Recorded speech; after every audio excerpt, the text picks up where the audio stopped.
میں مکہ مکرمہ میں ابھی چند دن وہاں پر گزارا. تاریخی چیزیں دیکھنے کا شوق ہے.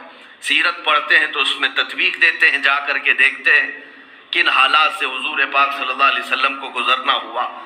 مکہ کا جو لوکیشن ہے وہ مکمل پہاڑیوں کے بیچ میں ہے, مکمل پہاڑیاں, اور خاص طور پر عرب کا علاقہ جس میں حضور پاک صلی اللہ علیہ وسلم کو اتارا گیا ہے. جغرافی کے اعتبار سے تقریباً صرف عرب میں 20 لاکھ پہاڑیاں ہیں. 20 لاکھ کا مطلب کیا ہوتا ہے؟ بہت بڑی تعداد ہے پہاڑوں کی, مسلسل. یعنی اگر آپ دیکھیں گے تو 100 200 کلومیٹر تک کنٹینیو پہاڑوں کا سلسلہ چلتا رہتا ہے. اور مکہ پورا پہاڑوں سے گھرا ہوا ہے. کچھ پہاڑوں کے نام تو آپ جانتے بھی ہوں گے, جبل ثور, جبل نور اور جبل ابو قبیس. یہ تمام جو پہاڑیاں ہیں کچھ کے نام ہیں, جبل صفا, جبل مروہ, یہ سب پہاڑ ہی تو ہیں. ان پہاڑوں کے بیچ میں مکہ آباد ہے. اب لوگوں کی طبیعت کیسی تھی؟ پتھروں کے بیچ رہتے رہتے وہاں کے لوگوں کے دل پتھر سے زیادہ سخت بھی تھے. آپ اندازہ کریں, نبی پاک صلی اللہ تعالیٰ علیہ وسلم جب مکہ مکرمہ میں پیدا ہوئے اور پیدائش سے لے کر آپ کی عمر مبارک 40 سال تک کی ہوئی, تب تک تو آپ نے اعلان نبوت نہیں فرمایا تھا, سب جانتے ہیں. کیوں؟ حضور پاک صلی اللہ تعالیٰ علیہ وسلم 40 سال تک ان کے درمیان جیتے رہے اپنے اخلاق و کردار کے ساتھ. ایسا نہیں ہے کہ کمپلیٹ نہیں ہوا تھا ابھی, معاذ اللہ رب العالمین کسی چیز میں نقص ہو, ہرگز نہیں, ہرگز نہیں. بلکہ میں آپ کو سیرت کے حوالے سے بتاؤں, جب نبی پاک صلی اللہ علیہ وسلم 9 مہینے کے تھے, 9 مہینے کے, دوڑنا شروع فرما چکے تھے, اور 1 سال کی عمر میں آپ تیر اندازی کرتے تھے, تیر اندازی کرتے تھے برابر نشانے پر 1 سال کی عمر. اور 1.5 سال یا 2 سال کی عمر میں حضور پاک صلی اللہ علیہ وسلم گھڑ سواری بھی فرماتے, یعنی بہت فاسٹ گروتھ جس کو کہتے ہیں. اتنی کم عمری میں جو ذہانت, جو فطانت اور جو ایکٹیویٹیز نظر آتی ہیں وہ کسی عام میں انسان میں ہو ہی نہیں سکتی. تو جب رسول پاک صلی اللہ علیہ وسلم کو اتنی چھوٹی سی عمر میں اللہ تعالیٰ نے اتنے بڑے کمالات دے دیے تھے, تو پھر اسلام کی دعوت شروع سے نہیں فرمائی؟ 7 سال کے 8 سال کے حضور پاک صلی اللہ علیہ وسلم ہو گئے ہوں اور اسلام کی طرف لوگوں کو بلانا شروع کیا انہیں. 40 سال تک انتظار رہا ہے, 40 سال حضور نے ان کے درمیان گزارے.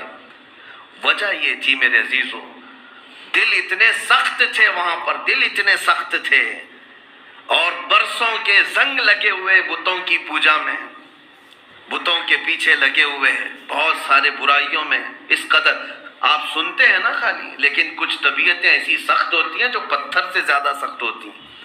ان کے درمیان حضور مبعوث فرما ہوئے. اب 40 سال تک نبی پاک صلی اللہ علیہ وسلم اپنے اخلاق و کردار سے ان کے سامنے ساری شخصیت کو منواتے رہے, پیش فرماتے رہے.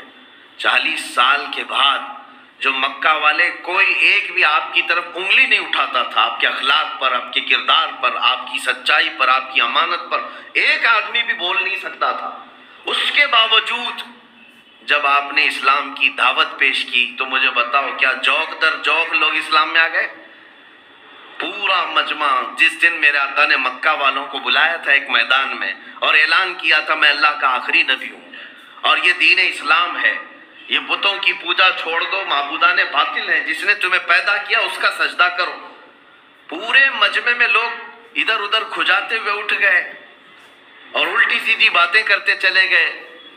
اس مجمع میں سوائے حیدر کرار علی مرتضیٰ کے کوئی نہیں تھا جو اسلام قبول کیا ہو. یعنی اس وقت تو آپ کی عمر مبارک 9 سال کی تھی حضرت علی کی.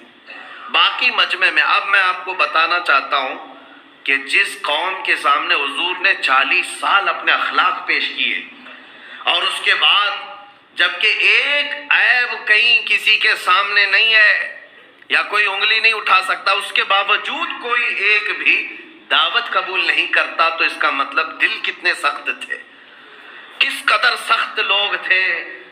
اور ایسے سخت لوگوں کے سامنے حضور پاک صلی اللہ علیہ وسلم کو اتارا گیا. یہ دنیا کا سب سے بڑا چیلنج تھا. سب سے بڑا چیلنج تھا ان لوگوں کے دلوں کو موم کرنا۔ میں سمجھتا ہوں دنیا کے نہ کسرا اور قیصر کے اندر یہ طاقت تھی، نہ ہی سپر پاور کے اندر یہ طاقت تھی۔ چند ہی سالوں میں ان مکہ والوں کے دلوں کو موم کیا ہے میرے مصطفیٰ کریم کی ذات نے۔ یہ سب سے بڑا چیلنج جس کو ڈیل کیا ہے نبی پاک صلی اللہ علیہ وسلم۔ میاں آپ چھوٹے سے علاقے کو ڈیل کر کے بتا دیں، وہاں کے لوگوں کو منوا لیں، بہت مشکل مرحلہ ہوتا ہے۔ اور حضور پاک صلی اللہ علیہ وسلم، یہ بات میں کیوں کہہ رہا ہوں، حضور کی یہ تبلیغ اور یہ زندگی کی کیفیت ساری دنیا کے لیے آئیڈیل ہے، ساری دنیا کے لیے نمونہ عمل ہے۔ تم کتنے سخت لوگوں کے درمیان جیتے ہوں گے، مکہ کی طرح سخت دل لوگ تو ابھی ہے نہیں تمہارے پاس۔ اگر تمہارا مقابلہ کسی سخت دل انسان سے ہوتا ہے اور گھبرا جاتے ہو تو دیکھو میرے مصطفیٰ کی ذات کو، وہ تمہارے لیے سب سے بہترین آئیڈیل ہے۔ انہوں نے کیسے فیس کیا، کیسے نبی پاک صلی اللہ علیہ وسلم نے مکہ والوں کے دلوں کو موم کیا۔